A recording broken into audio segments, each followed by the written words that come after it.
Hello everyone and welcome back to another Fallout 76 One Wasteland Weapon Spotlight. Today we're taking a look at an interesting weapon, an Instigating Explosive Fixer. There was a time when this weapon was extremely sought after, but since the One Wasteland damage changes and the recent quote-unquote fix to instigating, it's had some of the wind taken out of its sails. We'll put it through its paces and see how it performs after all that, and maybe even question if this combo was all that great to begin with. Remember, if you like videos like this one and want to see more Fallout 76 content, go ahead and get subscribed. I publish new content on the channel every week. Alright, obligatory self-promotion out of the way. Let's get into this thing. As always, I'll spend a few minutes showing and talking about the weapon and my build. For those of you who want to see all that detail, it's coming right up. But if you just want to jump straight into the action, I've included timestamps to make that easier. Let's check out the weapon itself. As we can see, it's a Fixer, which is a variant of the combat rifle that does extra damage and inherently has improved stealth and faster sneaking movement speed. So that's inherent to every Fixer, but this one in particular gives us exploding bullets, double damage if target is full health, that's the instigating effect, and it gives us faster movement speed while aiming. We're going to use this mostly in VATS, so that's not that much of a thing we're going to benefit from, but that's okay. So as far as mods are concerned, we've got the Dark Matter paint. Thank you, Bethesda, for finally letting us put paint on Fixers. But beyond that, we've got a powerful auto receiver, aligned barrel and stock, perforating magazine for some extra armor penetration. I decided to try some different mods this time around. I usually go with a precise stock because it gives me a little bit better of a durability bar. And honestly, I didn't really notice much of a difference in performance. So I'm probably in the future going to roll back to the precise stock because if it's not really giving me anything noticeable, quite frankly, I'd rather fix the weapon less. Just because the weapon's called the Fixer doesn't mean I want to do that all the damn time. So that's pretty much it for the weapon. Let's go ahead and take a look at our mutations and jump into the rest of the build. For mutations, these are probably pretty standard for a lot of stealth commando builds and a lot of players in general. Adrenal reaction for better damage at low health. We're not running at low health today, but if we take some hits, that'll help. Bird bones and marsupial for extra jump height and softer landings. Eagle eyes for more perception and better critical damage. Egghead for more intelligence for more XP, scaly skin for a little more damage resistance, speed demon so everything moves faster, and I think that about wraps that up. Let's take a look at the legendary perks. First up is follow through. As a stealth build, this one makes a ton of sense. After a sneak attack, our target will take more damage, so we're not doing extra damage. Our target becomes weaker, in this case 30% weaker for 10 seconds. So not a bad one to have for a stealth build. In my experience, for run-of-the-mill enemies that are going down really quick, it doesn't work fast enough, but that's okay. It might help us out today. I've got What Rads to eliminate radiation, so I don't have to constantly clear that up. On a full health build, that is a very handy little thing to have, especially when we're clearing places like Whitespring. It really helps kind of alleviate some of the radiation that ghouls might hand us. Next up is Legendary Strength. Right now I've just got 1 point in it. I'm going to probably shuffle some of these things around in the future. But for now, gives me an extra strength perk and a little extra carry weight. That doesn't hurt on a full health stealth commando because we don't have Unyielding to do that for us. Legendary Luck. That comes in handy because that gives me more points in luck that I can use for more points for VATS critical stuff. So very good option there for your stealth commandos. Survival Shortcut is going to give me a survival aiding chem every 30 minutes up to a max of 5. Honestly, that's just really useful on these testing characters because I'm not out farming for food and stuff, so super helpful. And of course, Ammo Factory to let us make more ammo. Pretty straightforward stuff. Alright, now looking at regular perks, we can see we've got Perception, Intelligence, and Luck maxed out. That's going to let us take all the commando cards, Tank Killer. I've got 2 in Ground Pounder and 1 in Concentrated Fire.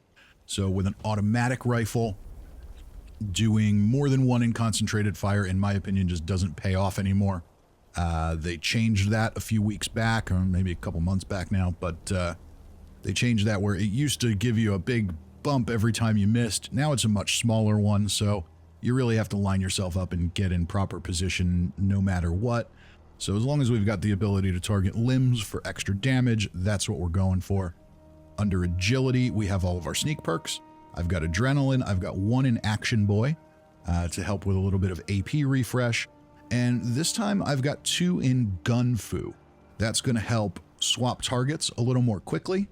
But more importantly than that, it does a little extra damage on a target swap. So that's pretty useful.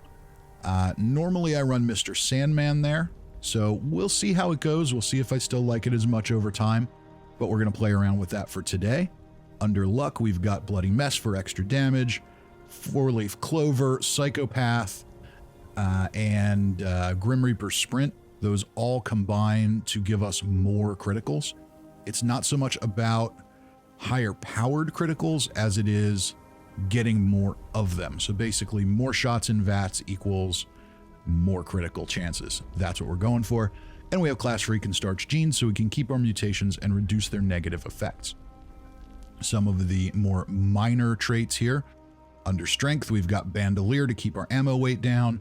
Traveling Pharmacy to reduce the weight of chems because I just don't really have anything else I'm going to use there. I know some people will say use Blocker, but I don't really find that I take a whole lot of hits as a stealth commando, so that's just not really that big of a deal. Endurance, I've got Fireproof 1, maybe eventually I'll shift that to 2 or 3.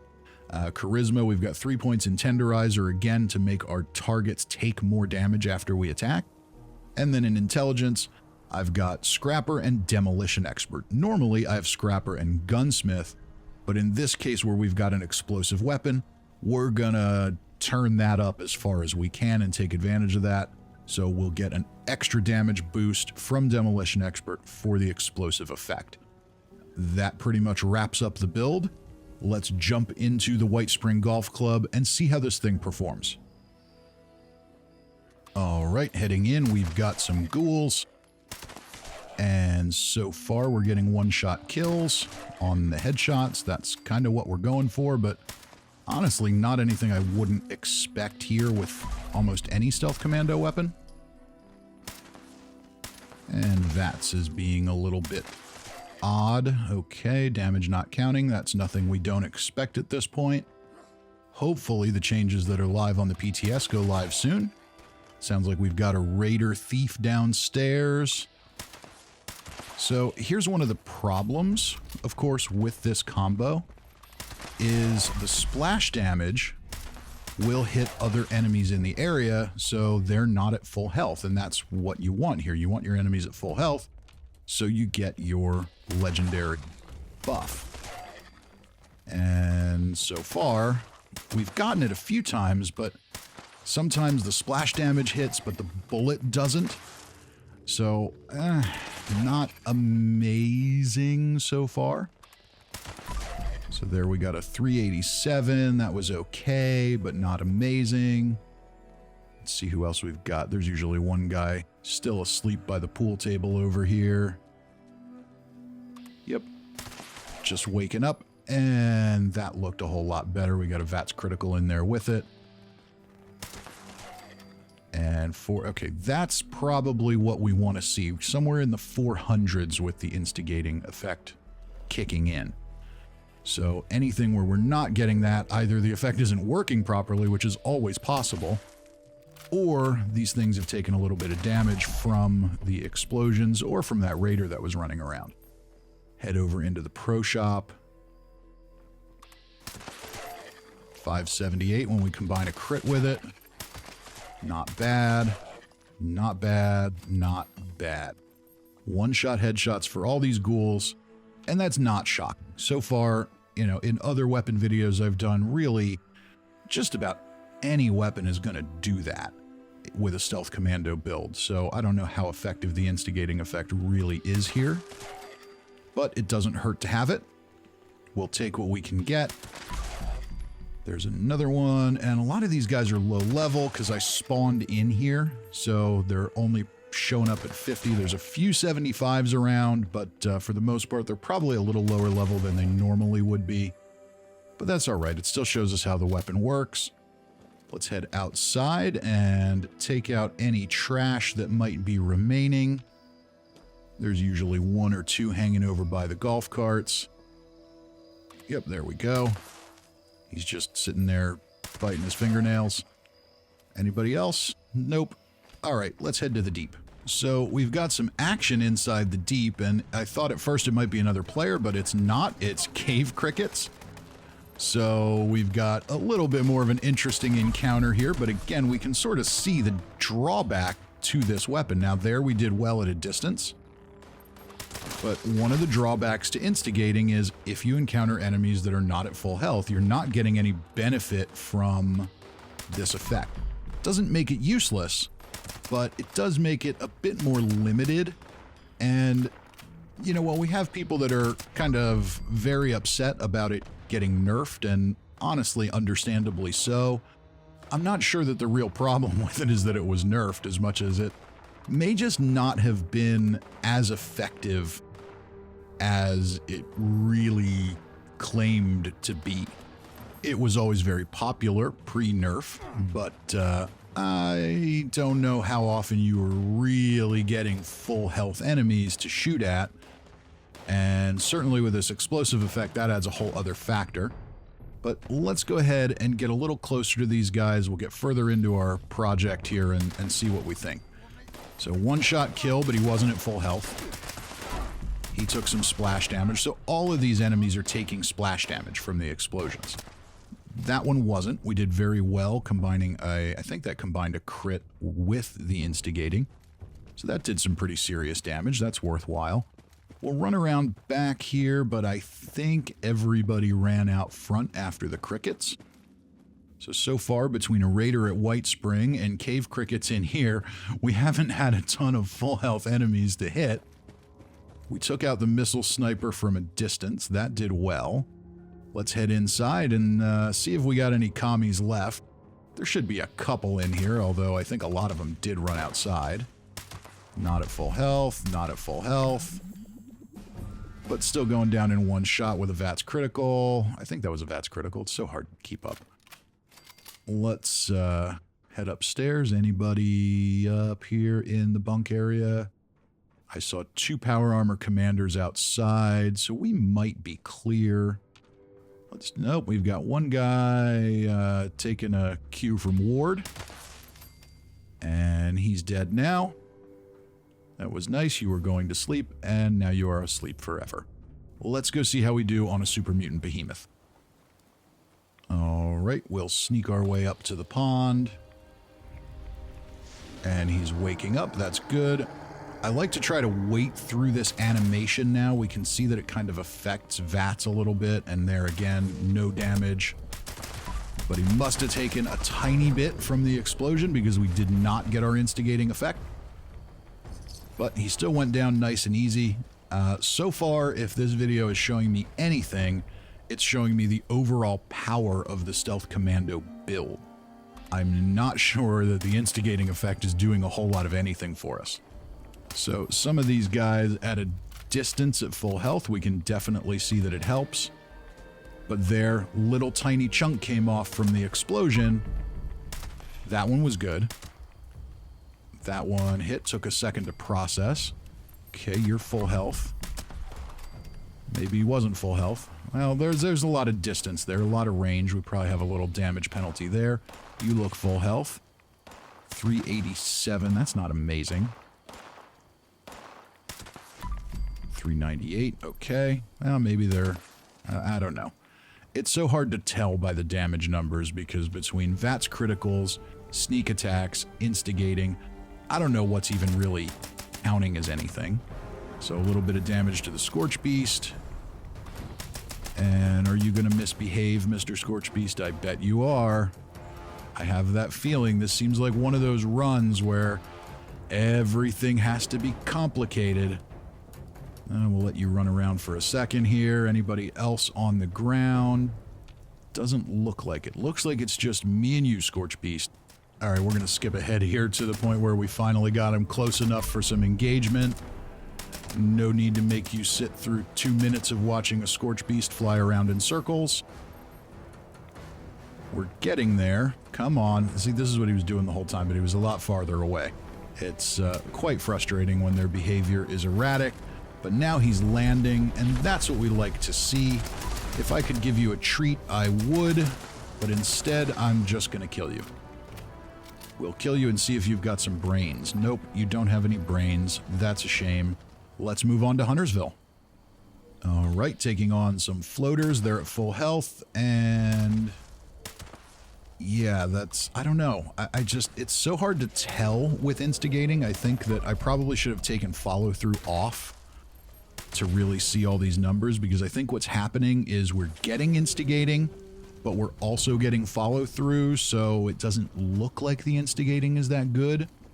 Or it's the other way around and the nerf is just really hard and instigating is useless, or it's broken. I don't know. Some combination thereof is always possible with Fallout 76.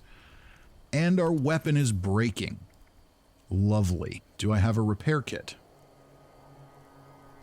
No, I do not. Well, I'm going to do something here.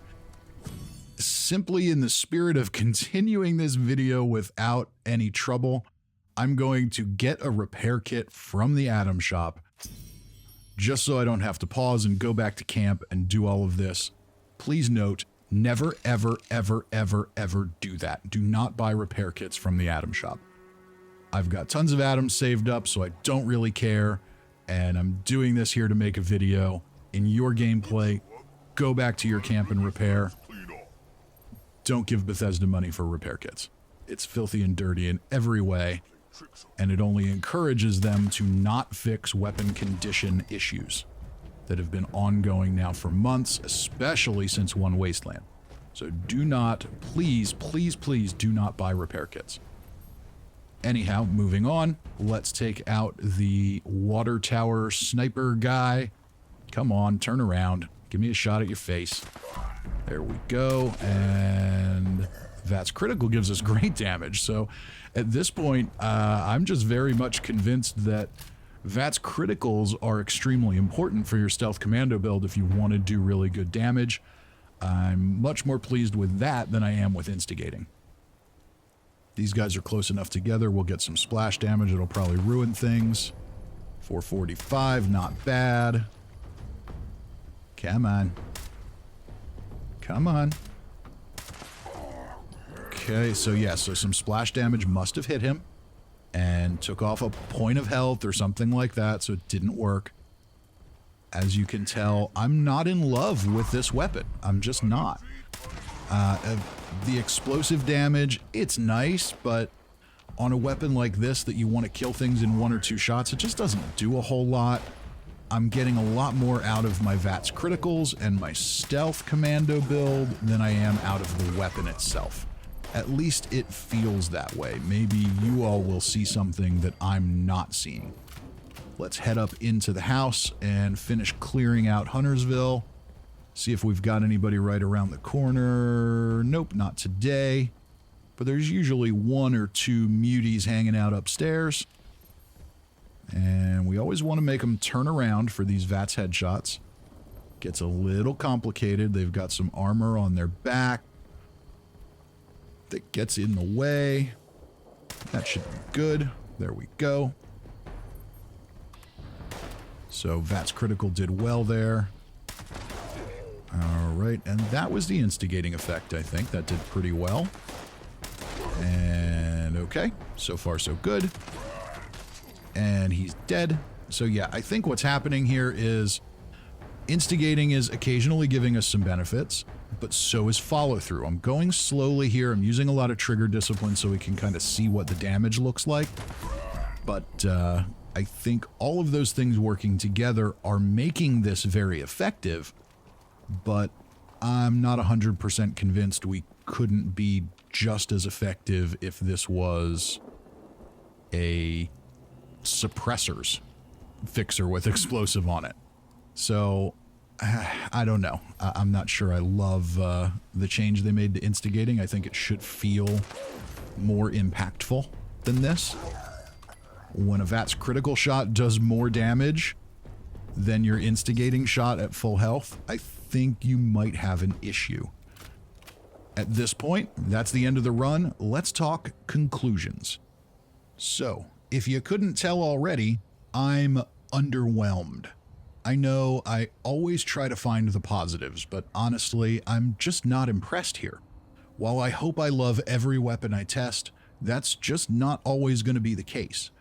Between the quote-unquote fix to the instigating effect and the splash damage from explosions making it not work on nearby enemies, it's just not a great combo.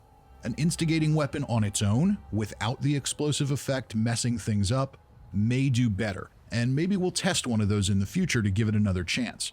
But at least this combo isn't great. What was great was the overall power of the Stealth Commando build. Let's be honest, most things were going down in 1 or 2 shots, and outside of a nocturnal weapon during the day, I think we'd probably achieve that with almost any suppressed automatic rifle, especially a Fixer, legendary or not. I could see a few times where the effect did help out, but we still often needed a follow-up shot to get the job done. Additionally, VATS criticals, especially when they combined with follow-through, were extremely effective, and we got more of those than I felt like we saw double damage instigating shots. So there we have it. Maybe the key to great Stealth Commando performance isn't a great legendary effect. Maybe it's optimizing the build a bit more, which is going to come easiest by maxing out VATS critical opportunities and probably taking advantage of that follow-through perk. It's interesting stuff to think about as the game moves forward. Well, even though the weapon wasn't amazing, I hope you enjoyed this and maybe learned a little something. If you did, don't forget to hit the like button and subscribe. There's always a lot more to come on the channel, and I hope to see you next time. Till then, I'm Fisty McRib.